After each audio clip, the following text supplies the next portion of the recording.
Hello दोस्तों, मैं नागेंद्र कुमार और स्वागत करता हूं अपने इस यूट्यूब चैनल नागेंद्र आई ट्विटर पर। जैसा कि पिछली वीडियो में हम लोग क्लास 10 के मैथ ऑब्जेक्टिव में इंटरनेट मॉडल पेपर के सेट नंबर 4 पढ़ रहे थे और 4 का 1 से 20 तक का ऑब्जेक्टिव क्वेश्चन बना दिया गया है। आज चलिए 21 से हम बताएंगे, तो वीडियो को स्टार्ट करते हैं।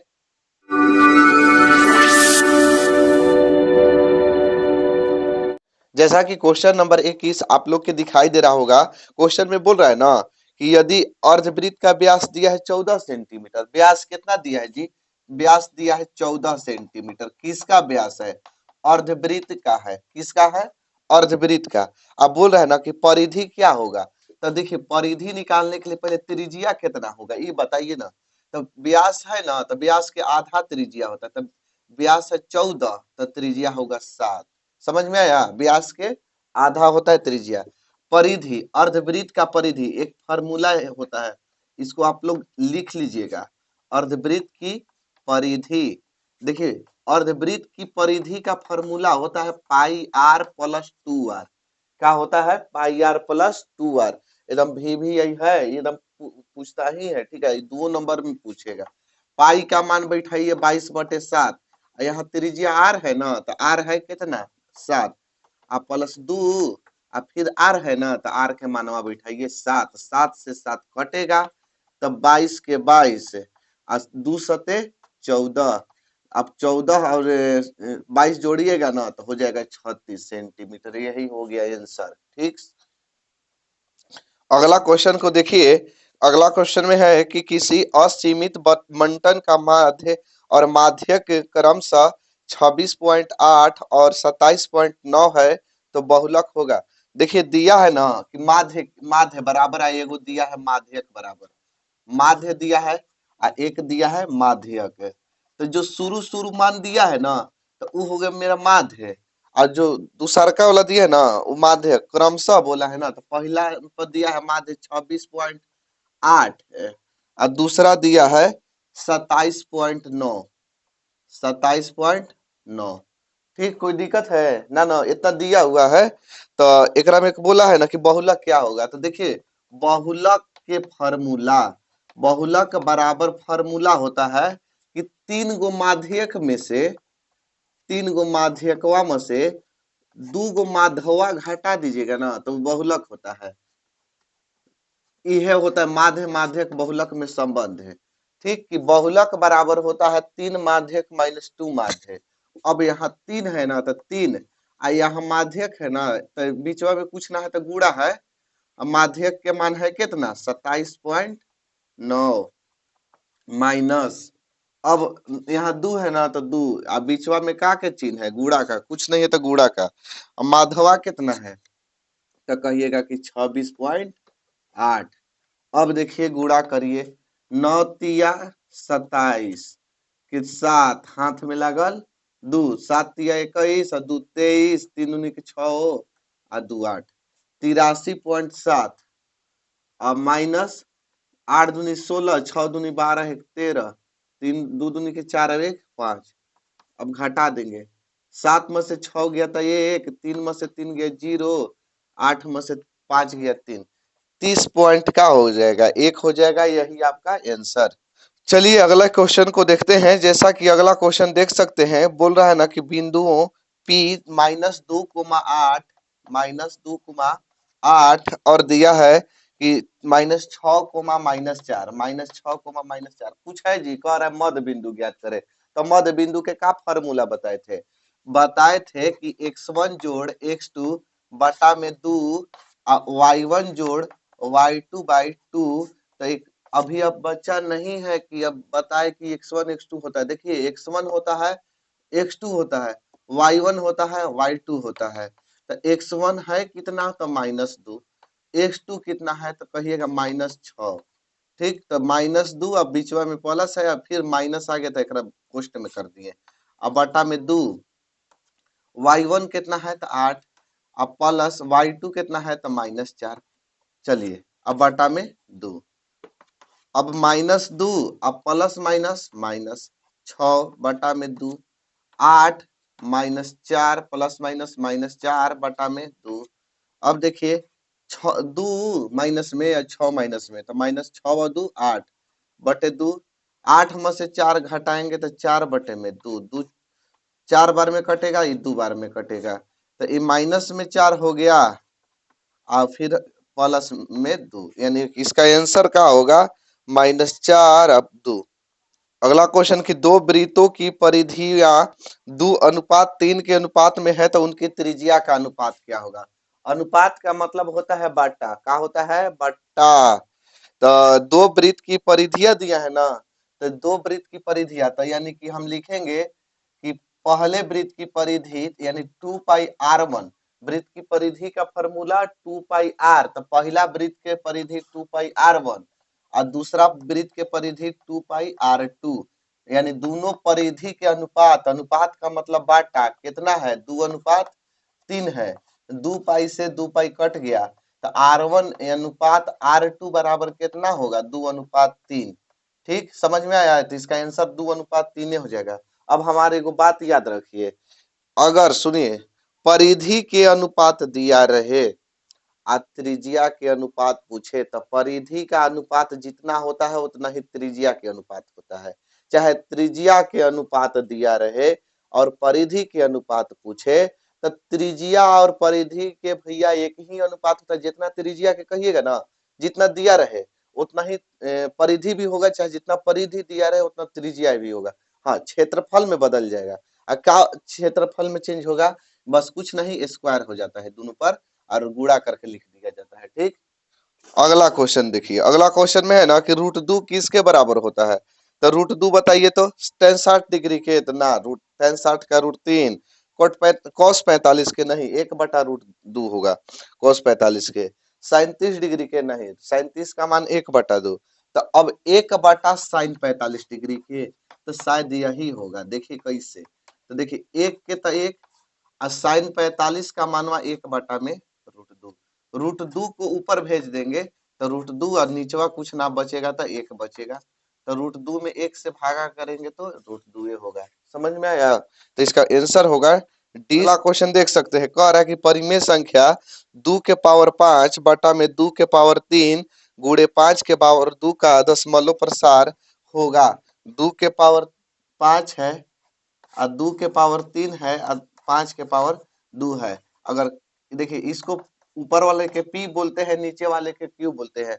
अगर q 2 के पावर n गुणे 5 के पावर m के रूप का हो तो शांत होता है, अथवा नहीं तो अगर और भी दूसरा कोई आ जाएगा तो अशांत।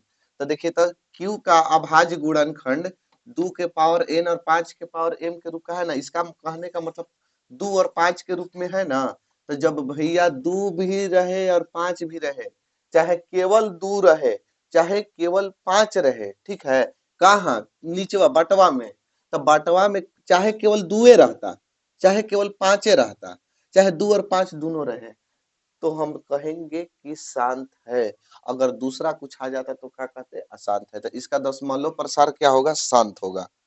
आगे देखिए, अगला क्वेश्चन में है ना कि किन्हीं दो त्रिभुज की संगत भुजाएं समानुपाती हो तो दोनों त्रिभुज होंगे, तो किन्हीं दो त्रिभुजों की संगत भुजाएं समानुपाती होती है तो त्रिभुज समरूप होता है।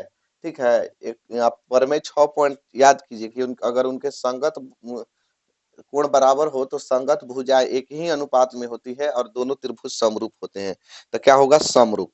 आगे देखिए, साइन थीटा बराबर कॉस थीटा, देखिए एकदम आसान क्वेश्चन, साइन थीटा बराबर कॉस थीटा, तो थीटा का मान क्या होगा, यही ना पूछ रहा है। हम आपको दो तरीका से बताते हैं। पहला तरीका, तरीका नंबर 1, ठीक, पहला तरीका देखिए, अब बताइए कि साइन थीटा, तो थीटा माने कोण, तो थीटा के ऐसा का मान होगा कि जो साइन साइनों में और कॉसों में उतना ही होगा, तो कहिएगा ना साइन 45 डिग्री में, देखिए साइन 45 डिग्री, साइन 45 डिग्री का भी मान होता है 1/√2 और cos 45 डिग्री का भी मान होता है 1/√2। कहीं ना कहीं अगर हम 45 डिग्री के बैठा देंगे ना, 45 डिग्री के, तो दोनों बराबर होगा साइन थीटा और कॉस थीटा, यानी साइन 45 के भी मान 1/√2 होता है, cos 45 के भी मान 1/√2 होता है। तो इसका आप आंसर कहिएगा कि जो थीटा का मान आएगा ना वो आएगा 45 डिग्री। कोई दिक्कत नहीं ना है। थीटा का मान, ये पहला मेथड हो गया।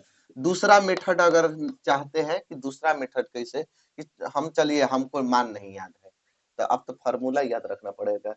Sign 90 minus theta cos theta, चाहे cos 90 minus theta sine theta. तो दोनों में से कोई एक को चेंज कर दीजिए। चलिए हम पहला वाला को जस के तस लिखते हैं, साइन थीटा जस के तस। आई कॉस थीटा है ना, तो cos 90 sine 90 minus theta cos theta, sine 90 minus theta. प्रश्नावली 8.3 को याद कीजिए। देखिए sine 90 minus theta cos theta, cos थीटावा के जगहिया पर हम लिख दिए साइन 90 माइनस थीटा। अब साइन साइन दोनों दिन से हटा दीजिए, चाहे कॉमन कर दीजिए, तो एजा बचेगा थीटा, इधर बचेगा 90 माइनस थीटा। अब थीटवा को इधर बोला दीजिए कि आओ इधर, तो माइनस में है तो ये हो जाएगा प्लस में, इधर बच जाएगा 90 डिग्री। एगो थीटा दूगो थीटा बराबर 90 डिग्री, तो थीटा बराबर 90 डिग्री। अब बटा में 2 से कटा देंगे तो 45 दूनी के 90 आ गया ना थीटा का मान 45 डिग्री। तो आपको जो बढ़िया लगे वो बनाइएगा। अगर हाँ ऑब्जेक्टिव में पूछेगा तो ऐसे जान जाइएगा थीटा 45 डिग्री पर बराबर होता है, और नहीं तो 2 नंबर के लिए तो ये है। क्वेश्चन में है ना कि एक वृत्ताकार पथ पर 3 गो धावक है, धावक माने दौड़ने वाला, एक ही स्थान से दौड़ना शुरू करता है तो एक चक्कर लगाने में उन्हीं के एगो के 3 घंटा लगता है, तो एगो के 4 घंटा लगता है, और एगो के 8 घंटा लग जाता है। तो तीनों को प्रस्थान बिंदु पर मिलने में लगा समय।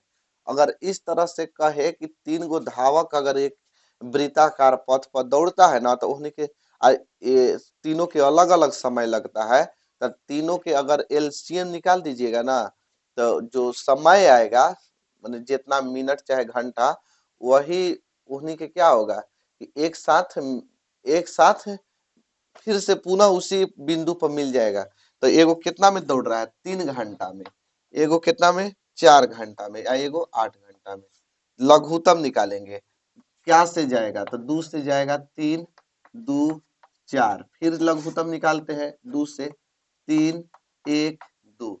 अब सबका गुणा कर देंगे, 2 गुणा 2 गुणा 3 गुणा 2, 2 दूनी के 4, 4 3 12, 12 दूनी के 24, यानी कि 24 घंटा में तीनों प्रस्थान बिंदु पर का हो जाएगा, मिल जाएगा। अगला क्वेश्चन देखिए, अगला क्वेश्चन देख सकते हैं, कह रहा है ना यदि किसी वृत्त की त्रिज्या आधी कर दी जाए तब पुराने और नए वृत्त की परिधियों का अनुपात क्या होगा। भैया बढ़िया क्वेश्चन है। अगर कोई मान लेते हैं कि वृत्त ऐसे है, ठीक है, समझाने के लिए बता रहे हैं, इसका त्रिज्या आर है, समझ में आ गया। अब आधा कर दिया, छोटे चका एकदम आधा मैंने एकर वृत्तवा के आधा, तो त्रिज्या भी आधा हो जाएगा, तो त्रिज्या आधा हो गया r/2। तो कह रहा था पुराने वृत्त, तो पुराना वृत्त, तब और नया वृत्त, तो ये पुराना हो गया, ये पहले ही वृत्त था तो पुराना वृत्त, ई न नया बना दिए, क्योंकि पहले त्रिज्या वृत्त था, अब एकरा आधा कर दिया गया, तो ये पुराना था ये नया बन गया। तब पुराने और नए वृत्त के परिधि का अनुपात, तब पुराना वृत्त की परिधि 2πr बटा में अनुपात पूछा है, नया वृत्त की परिधि 2πr/2। पुराना वृत्त की परिधि, तब वृत्त की परिधि आप लोग सभी जानते हैं कि 2πr होता है, और तो 2πr r है तो r 2π, इसका r/2 है तो r/2, 2πr/2। अब देखिए 2π से 2π कट गया, r है ना, ये 2 को हम ऊपरे भेजा दिए, अब बटा में r दे दिए, r से r कट गया, नीचे कुछ नहीं तो 1 बचेगा, तो 2 अनुपात हो जाएगा 1। इसका आंसर देख सकते हैं ऑप्शन नंबर बी। अगला क्वेश्चन में है कि किसी घटना की प्रायिकता नहीं हो सकती है। हम आपको बहुत बार रिपीट किए हैं कि घटना की प्रायिकता न तो 1 से बड़ी होती है न ही 0 से छोटी होती है। हमारा कहने का मतलब है कि 1 से बड़ा कहने का मतलब 1.1 1.2, अब आगे चलते जाइए जितना तक जाना है अनंत तक, ठीक है, तो ये सब नहीं होता है प्रायिकता का मान। और 0 से छोटा कहने का तात्पर्य होता है कि माइनस में, क्योंकि 0 से छोटा जितना माइनस में होता है वो सब माइनस में होता है जो प्रायिकता नहीं होता है। तो इसमें आंसर क्या हो जाएगा जी, ऑप्शन नंबर डी हो जाएगा। ठीक है, देख सकते हैं। चलिए अगला क्वेश्चन में देखिए, अगला क्वेश्चन है कि 1 प्लस कॉट स्क्वायर ए, 1 प्लस कॉट स्क्वायर ए अब बटा में 1 प्लस टेन स्क्वायर ए। इसका कह रहा है कि कितना इसका मान बराबर होगा। तो चलिए एक फार्मूला होता है कि 1 प्लस कॉट स्क्वायर ए बराबर होता है कॉसेक स्क्वायर ए। ठीक, और 1 प्लस टेन स्क्वायर ए बराबर होता है सेक स्क्वायर ए। याद है फार्मूला आप लोग के? अब नहीं याद है तो नहीं याद है तो याद कर लीजिए। अब कहिए याद करिएगा जी, अब नहीं याद करिएगा तो ठीक है। तो इसका 1 प्लस कॉट स्क्वायर को हम क्या लिख सकते हैं, कॉसेक स्क्वायर ए। और 1 प्लस टेन स्क्वायर ए को क्या लिख सकते हैं, सेक स्क्वायर ए। तो हम कॉसेक स्क्वायर को अगर चेंज कर दे तो कॉसेक स्क्वायर के क्या होता है, 1 बटे साइन स्क्वायर ए बटा में सेक स्क्वायर है ना, तो सेक स्क्वायर के क्या हम लिख सकते हैं, 1 बटा कॉस स्क्वायर ए, कॉस स्क्वायर ए। ठीक, अब इसको हम पलट देते हैं। ये कैसे लिख दिए, कॉसेक बराबर 1 बटे साइन होता है तो माथवा पर 2 है तो माथवा पर 2 दे दिए। सेक बराबर 1 बटे कॉस होता है, माथा पर 2 है। अब देखिए 1 बटे साइन स्क्वायर जस के तस लिखेंगे, साइन स्क्वायर ए गुड़ा कॉस स्क्वायर को ना हम यहाँ से ऊपर भेजा देते हैं, ट्रांसपोर्ट कर दिए। अब बटा में नीचे कर दिए एक, एक से एक हटा दीजिए तो क्या बचेगा, कॉस स्क्वायर ए अब बटा में साइन स्क्वायर ए। तो कॉस स्क्वायर बटा साइन, तो कॉस बटे साइन होता है कॉट स्क्वायर ए। चलिए हो गया आंसर। आपको शॉर्टकट तरीका बताए परीक्षा में कैसे बनाना है। चलिए देखिए, 1 प्लस कॉट स्क्वायर है, 1 प्लस टेन स्क्वायर है, ऐसे ही क्वेश्चन रहे। तो देखिए ऊपर अगर कॉट स्क्वायर है तो जानिएगा कि कॉट स्क्वायर आंसर आएगा, एकदम फिक्स है, एकदम 100% गारंटी के साथ। ठीक, अगर ऊपर है कॉट स्क्वायर तो कॉट स्क्वायर आंसर, अगर ऊपर टेन स्क्वायर है तो आंसर टेन स्क्वायर होगा। बाकी हाँ ऐसे ही होना चाहिए, चाहे इसको कभी नीचे रख देता है, इसको ऊपर, चाहे इसको ऊपर इसको नीचे। ठीक, अगर ऊपर कॉट स्क्वायर है तो कॉट स्क्वायर आएगा आंसर, और ऊपर टेन स्क्वायर है तो टेन स्क्वायर आएगा। ठीक, समझ में आ गया। आगे देखिए अगला क्वेश्चन देख सकते हैं कि 17 बाटा 24 का दशमलव प्रसार क्या होगा। तो 17 बाटा में दिया है 24, तो 24 को पहले तोड़ेंगे ना, तो 24 को इस तरह से तोड़िए तो 2 से 12 बार में, या 2 से 6 बार में, 2 से 3 बार में। तो 17 बाटा में 2 गुड़ा 2 गुड़ा 2 गुड़ा 3, तो अब देखिए तो यहाँ क्या आ गया, 3 आ गया ना। तो आप 3 से कटबहू नहीं करेगा, 17 कटा देता तो खाली 2 ना बचता। तो ये क्या हो जाएगा, अशांत हो जाएगा। अब अशांत कैसे हो, काहे होगा, क्योंकि चाहे तो 2 आए नीचे बटवा में, चाहे तो 2 आए या तो 5, केवल 5 आ जाए, चाहे 2 और 5 दोनों आ जाए तो तबे शांत होता है, नहीं तो अशांत हो जाता है। ठीक, क्वेश्चन में है कि असंगत समीकरण युग्म के हल होता है, असंगत समीकरण युग्म के कोई हल नहीं होता है। इसका आंसर हो जाएगा कि कोई हल नहीं। आगे देखिए अगला क्वेश्चन में है कि चित्र में y का मान होगा। देखिए y का मान हमको निकालना है ना, चित्र बनाते हैं पहले। चित्र आप लोग के दिखाई दे रहा होगा,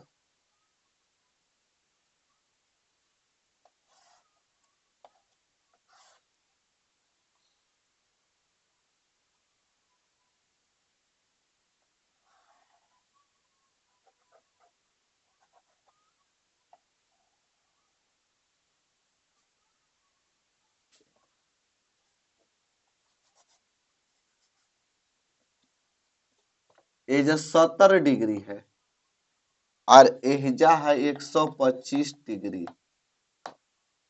आगे देखिए एहजा सी लिखल है, एहजा डी लिखल है, एहजा ओ लिखल है, और एहजा है वाई। ठीक, अब कुछ यहाँ है ए, यहाँ है बी। चलिए समझिएगा, ध्यान दीजिएगा तो तनी कैसे निकलेगा। थोड़ा देखिए, अगर इसको ऐसे मिला देते हैं, ऐसे, तो ई ओ कोण ओ ई वाला कोणवा माने ई दोनों ओ मिल के 125 180 हो जाएगा। देखिए ये दोनों ऐसे, जहां चांद बन जाता है ना, अगर ऐसे चांद बन गया ऐसे, तो वो 180 डिग्री बनने लगता है कोण। तो ऐसे चांद बन गया ना, देखिए तो चांद, तो यानी कौन कौन कोण डायरेक्ट हम बनाते हैं, तो कोण ओ आज जोड़ 125, ये दोनों मिला के ई वाला कोणवा, कोण ओ ई अंदरवा वाला समझिएगा, ज्यादा एने ओने नहीं देखना है। ई वाला कोणवा दोनों मिला के 180 डिग्री होगा। और जब दोनों मिला के 180 डिग्री होगा तो कोण ओ बराबर, हम शॉर्टकट में निकाल रहे हैं, काहे कि हम लिखने के लिए पूरा लिख सकते थे लंबा इतिहास लाफा लिफाफा, ठीक है। बाकी हम लोग के ऑब्जेक्टिव में दिया है तो ऑब्जेक्टिव जैसा ही ना हल करेंगे। तो ओ बराबर प्लस में है तो का में भेज देंगे माइनस में, तो 180 माइनस 125, तो कोण ओ बराबर 180 में से 125 घटाइएगा ना तो बचेगा 55 डिग्री। कितना बच जाएगा 55, तो यानी ई वाला अंदर वाला कोणवा कितना गया, इधर हम लिख देते तीर देके 55 डिग्री आ गया। तो जब ये 55 डिग्री या 70 डिग्री, तो ई कितना, तो त्रिभुज हो गया। तो त्रिभुज के तीनों कोणों का योग 180 डिग्री होता है। तो कोण सी जोड़ कोण डी और जोड़ कोण ओ, तीनों मिला के 180 डिग्री। अब देखिए तो कोण सी के मान कितना दिया है, तो ऑलरेडी दे दिया है 70 डिग्री, और डी का मान तो निकालना है, अभी डी का मान नहीं है, ठीक। और ओ का मान है, ये वाला ओ का मान कितना है 55 डिग्री बराबर 180 डिग्री। अब इसको भी जोड़ेंगे ना तो ये जोड़ने पर हो जाएगा 125, 70 और 55 125 डिग्री अब बराबर 180 डिग्री। तो कोण डी बराबर 180 में से हम घटा देंगे 125 को, तो कोण डी बराबर हो जाएगा कितना 55 डिग्री। कितना हो जाएगा 55 डिग्री। अब देखिए ध्यान दीजिएगा 55 डिग्री कौन हो गया, डी हो गया ना। तो देखिए जब दो गो समांतर रेखा को एक तिर्यक रेखा प्रतिच्छेद करे, ठीक, एक तिर्यक रेखा प्रतिच्छेद करे, तो यहाँ के कोण और यहाँ के कोण बराबर होते हैं, एकांतर कोण से बराबर होते हैं। कौन कोण से बराबर होते हैं जी, एकांतर कोण से बराबर होते हैं। तो देखिए तो यहाँ के कोण, देखिए एक तिर्यक रेखा प्रतिच्छेद कर रहा है ना, यहाँ और यहाँ के कोण दोनों का होंगे बराबर होंगे। कौन कोण से, एकांतर कोण से, यानी कि कोण डी जो होगा वो कोण वाई के बराबर होगा। तो डी है 55 डिग्री, तो कोण वाई भी हो जाएगा 55 डिग्री। कौन कोण से, एकांतर कोण, एकांतर कोण, ठीक समझ में आ गया। ये अगला क्वेश्चन में है कि कार्तीय तल में स्थित किसी बिंदु 6,4 के भुजा, भुजा नहीं है भुज है, ठीक है, भुजा गलती से लिखा गया है, भुज का मान होगा। तो देखिए भैया 6,4 है ना, अब भुज का मान पूछा है, तो देखिए x को हम भुज कहते हैं और y को कोटि कहते हैं। y को क्या कहते हैं, कोटि। तो देखिए तो इसमें दोनों में से इसको x का मान कितना है 6 है, y का मान कितना है 4 है, तो भुज का मान क्या होगा, तो x को ना भुज कहते हैं, तो भुज का मान क्या होगा 6 होगा, ठीक। ये देखिए अगला क्वेश्चन देख सकते हैं कि कह रहा है कि प्रथम 5 प्राकृतिक संख्याओं का माध्य होगा। तो प्रथम 5 प्राकृतिक संख्या ना, तो प्राकृतिक संख्या क्या होता है जी, प्राकृतिक, प्राकृतिक संख्या। तो प्राकृतिक संख्या किसे कहते हैं, आप लोग जानते हैं कि गिनती की संख्या को प्राकृतिक संख्या कहते हैं।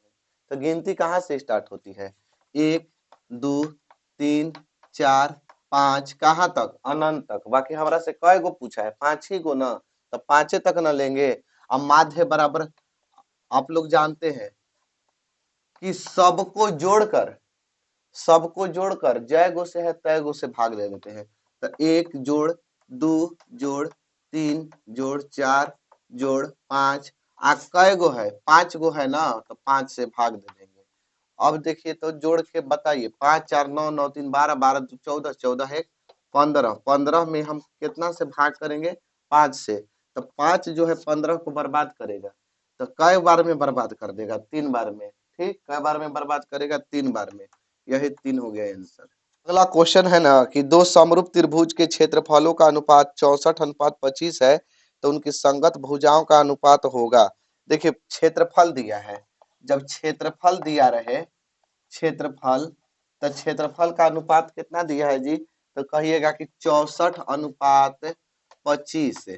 का पूछ रहा है कि भुजा का अनुपात क्या होगा, बस कुछ नहीं कीजिए, कई अक्षर का है, 1 2 3 4, और कई अक्षर में लाना है, बड़का से छोट में लाना है, छोटा करना है।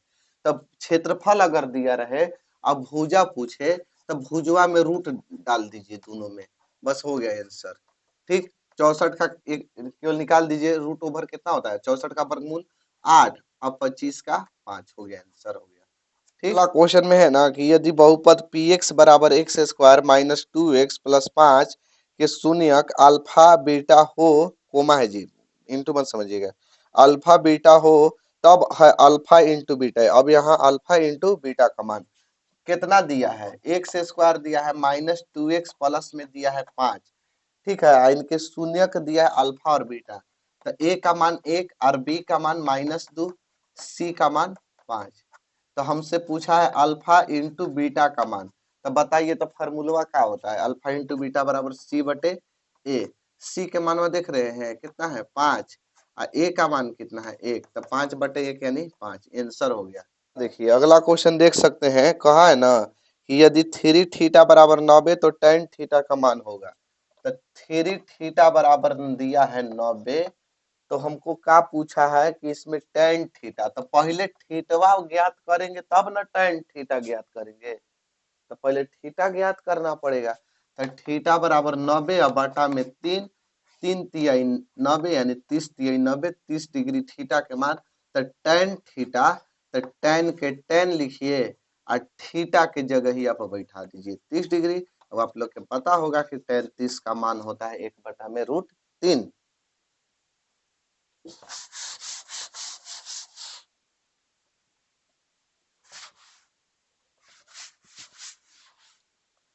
आगे देखिए अगला क्वेश्चन देख सकते हैं, बोला है ना कि थीटा बराबर 45 डिग्री हो तो tan स्क्वायर थीटा प्लस 1 बटे साइन स्क्वायर थीटा का मान क्या होगा।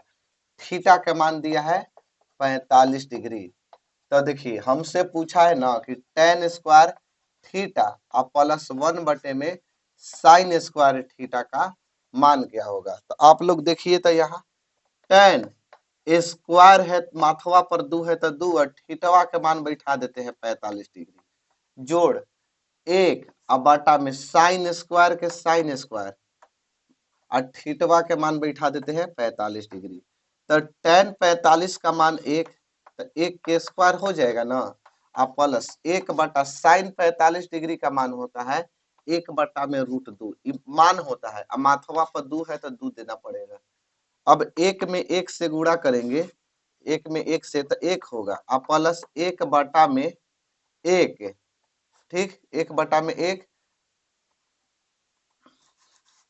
बढ़िया से लिख देते हैं, 1 बटा में 1, अब बटा में यहाँ √2 में √2 से गुणा होगा तो केवल 2, 2 को आप ऊपर भेज दीजिए, ठीक, तो 1 अब प्लस 2 ऊपर चल जाएगा, नीचे था ना बटा के बटा रहता है तो ऊपर भेज देते हैं, 2 बटा 1 यानी 2, 2 एकम 2 अब 1 3, आंसर हो गया, इसका आंसर क्या होगा 3 हो जाएगा। अगला क्वेश्चन में है ना कि द्विघात बहुपद x square plus 3x plus 2 के शून्यक होगा। X square plus 3x plus 2 का शून्यक पूछा है ना, बराबर कर देते हैं 0। तो देखिए यहाँ से अब एक्स स्क्वायर में 2 से गुणा करेंगे तो 2x स्क्वायर, गुणनखंड करेंगे अब इसको, जैसे शून्य कैसे ज्ञात करते हैं, पहला और तीसरा में गुणा कर देते हैं फर्स्ट एंड लास्ट में। अब इसको ऐसा दो भाग में तोड़ते हैं ना कि जोड़ने पर 3 आ जाए और गुणा करने पर 2 आ जाए, तो 2x और x में तोड़ दिए, 2x में x से गुणा करेंगे तो 2x स्क्वायर, और जोड़ देंगे 2 गो x और 1 गो x, तो 3 गो x हो जाएगा।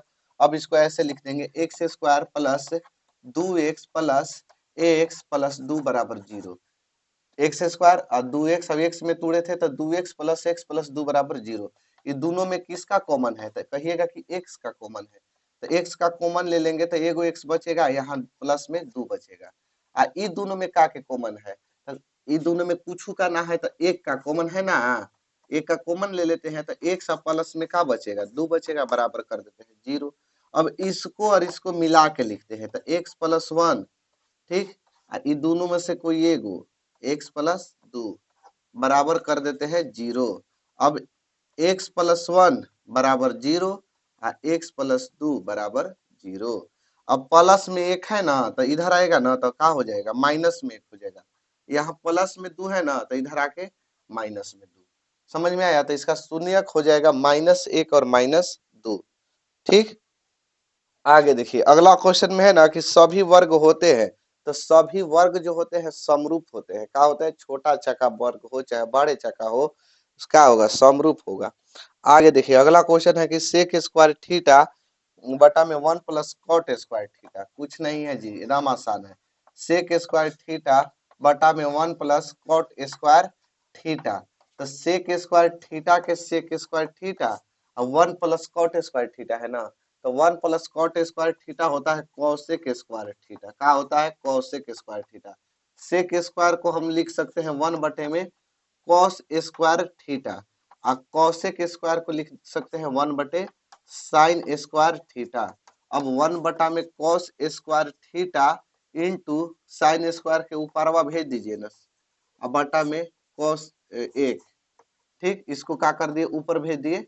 अब 1 से 1 कटा दीजिए, साइन स्क्वायर थीटा अब बटा में कॉस स्क्वायर थीटा, यही ना बचेगा। साइन बटा कॉस होता है टेन, तो टेन स्क्वायर थीटा। ठीक, आगे देखिए अगला क्वेश्चन देख सकते हैं।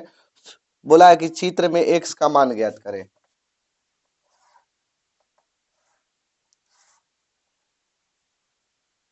एक 110 डिग्री, यहाँ है x, यहाँ है 80। देखिए ये भी बाह्य कोण है, ये भी बाह्य कोण है। अब बाह्य कोण माने पता है क्या होता है? बाहरिया के कोण। तो ये त्रिभुज के देखिए ई अंदरवा के कोण है, आई बहरिया के कोण है। तो बाह्य कोण का मतलब बहरी के कोण है, अंतः माने अंदर का कोण।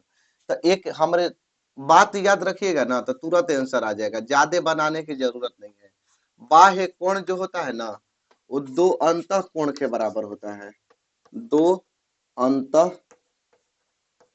कोण, बस बन गया, समझिए बन गया। बाह्य कोण जो होता है ना, दो अंतः कोण के क्या होता है? बराबर होता है। तो जब बाह्य कोण दो अंतः कोण के बराबर होता है, तो देखिए तो एहिजा पहले ये बताइए कि अंदर में कै गो कोण है? तब कहिएगा कि एक ही गो अंदर में एक ही गो कोण है, यही जे ना है, ये दोनों के तो पता नहीं है। तब बहरिया के कोण दू गो अंदरवा के कोण के बराबर होता है।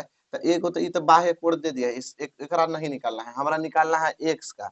तो दू गो अंदर में कैसे कोण लाएंगे? तो एहिजा देखिए तो ये चांद बन गया, और जब चांद बनता है ना, तो 180 डिग्री का कोण बनता है। तो जब ये 110 है, ई कितना बैठाएंगे कि 180 दोनों मिला के हो जाएगा? तो कहिएगा कि 70 बैठा दीजिए ना, 70 बैठा दीजिएगा ना, तो 70 और 110 हो जाएगा 180। और नहीं बुझाता है तो 180 में से 110 घटा दीजिएगा, तब वो 70। तो जब इस 70 आ गया, अब बहरिया के कोण बाह्य कोण यानी एक्स दू गो अंतः कोण के योग के बराबर होता है। अंतः कोण के योग लिख देते हैं, दो गो अंतः कोण के योग के बराबर है। तो दोनों अंतः कोणवा के जोड़ देंगे अंदर के, अब ये अंदर में आ गया ना, तो 80 और 70 जोड़ देंगे, तो बहरिया के कोण x जो होगा वो बराबर हो जाएगा 80 और 70, 150। इसका आंसर आ जाएगा 150। क्वेश्चन देख सकते हैं, द्विघात समीकरण √2x² माइनस 6x प्लस 2√2 बराबर 0 के मूलों का योगफल और गुणनफल दोनों पूछा है। दिया कितना है? √2x² दिया है, अब प्लस है माइनस है, माइनस 6x और का दिया है प्लस 2√2 दिया है, अब बराबर दिया है 0। तो मूलों का योगफल पहले a का मान बताइए ना, x² के आगे के a का मान होता है, b का मान -6, c का मान 2√2। अब हमसे पूछा है ना कि मूलों का योगफल, तो मूलों का योगफल का मतलब अल्फा प्लस बीटा। मूलों का योगफल मतलब अल्फा प्लस बीटा क्या होता है? -b बटे a होता है। तब माइनस के माइनस, अब b है ना, तो b के मानवा है कितना? -6, a का मानवा कितना है? तो कहिएगा √2। तो देखिए तो माइनस माइनस प्लस 6 बटा में √2। अब इसका हर के परमीकरण कर दीजिए, परमीकरण बुझाता है ना, परमीकरण कैसे करते हैं? यही चीज से गुणा ऊपर और नीचे कर देते हैं। तो √2 से गुणा ऊपर और √2 से गुणा नीचे करिए, तो 6√2 के 6√2 हो जाएगा, और √2 में √2 से गुणा होगा तो 2 हो जाएगा। 2 से कई बार में कटा देंगे, 3 बार में, तो हो जाएगा 3√2। ये हो गया मूलों का योगफल। अब देखिए मूलों का गुणनफल क्या होगा। मूलों का गुणनफल तो अल्फा इंटू बीटा होता है, सी बटा में ए। तो सी का मान क्या है, 2√2, अब बटा में ए का मान √2, √2 से √2 कट गया 2। अब आंसर देखिए, आंसर पगला गिल है। ये हिसाब जो है ना, एगो तो दिया है, एगो दे भी नहीं किया है। तो देखिए यहाँ एगो छोड़ दिया, देखिए दोनों पूछा है ना जी, दे देना चाहिए था। ठीक है, नहीं दिया है, अब क्या करिएगा। इसका देखिए ऑप्शन नंबर ए, ए होगा, सही होगा, बाकी इसमें एगो छोड़ दिया है, 2 लिखना छोड़ दिया है। आगे देखिए अगला क्वेश्चन देख सकते हैं, कह रहा है कि 44 मीटर परिधि वाले वृत्त की त्रिज्या होगी। तो परिधि कितना दिया है जी, परिधि दिया है 44 मीटर, किसकी, वृत्त की। किसकी दिया है, वृत्त की। और हमरा से क्या पूछा है, त्रिज्या ना। तो वृत्त की परिधि होता है 2πr, क्या होता है, 2πr बराबर 44। 2 के 2 लिख दे, पाई के मान 22/7 होता है ना, पैया के मानवा, और गुणा आर है तो आर बराबर 44 है तो 44। अब देखिए 22 में 2 से गुणा करेंगे तो 22 दूनी के 44 बटा में 7 गुणा आर बराबर 44। तो आर बराबर अगर निकालेंगे तो 44 से, अब भागा में 7 है ना, तो इधर आके हो जाएगा गुणा में 7, अब बटा में हो जाएगा 44। 44 44 का हो गया, कट गया। तो आर का मान हो जाएगा 7 सेंटीमीटर। ठीक है, इसका आंसर हो जाएगा 7 सेंटीमीटर। 7 मीटर है जी, मीटर में है 7 मीटर। चलिए आगे देखते हैं, अगला क्वेश्चन देख सकते हैं, कह रहा है ना कि दो परिमेय संख्याओं के बीच कितनी परिमेय संख्या हो सकती है। तो भैया दो गो परिमेय संख्या के बीच अनेकों परिमेय संख्या निकाल सकते हैं आप लोग, अनेक, एकदम अपरिमित रूप से अनेक। अब कह रहा है कि निम्न में से कौन रेखीय बहुपद का व्यंजक है। रेखीय का मतलब जिसका पावर एक हो, जिसका पावर क्या हो, एक हो। तो इसका ऑप्शन नंबर ए दिखाई दे रहा होगा, इसमें पावर क्या है, एक है, एक्स का पावर एक है। आगे देखिए अगला क्वेश्चन में है कि किसी बिंदु की y अक्ष से दूरी होता है, तो y अक्ष से दूरी या तो x निर्देशांक कहलाता है या तो भुज कहलाता है। तो देखिए दोनों में से कौन दिया है, x निर्देशांक दिया है, भुज नहीं दिया है। तो इसका आंसर क्या होगा, x निर्देशांक। बस आज के लिए इतना ही, मिलेंगे अगले वीडियो में अगले टॉपिक के साथ, तब तक के लिए जय हिंद।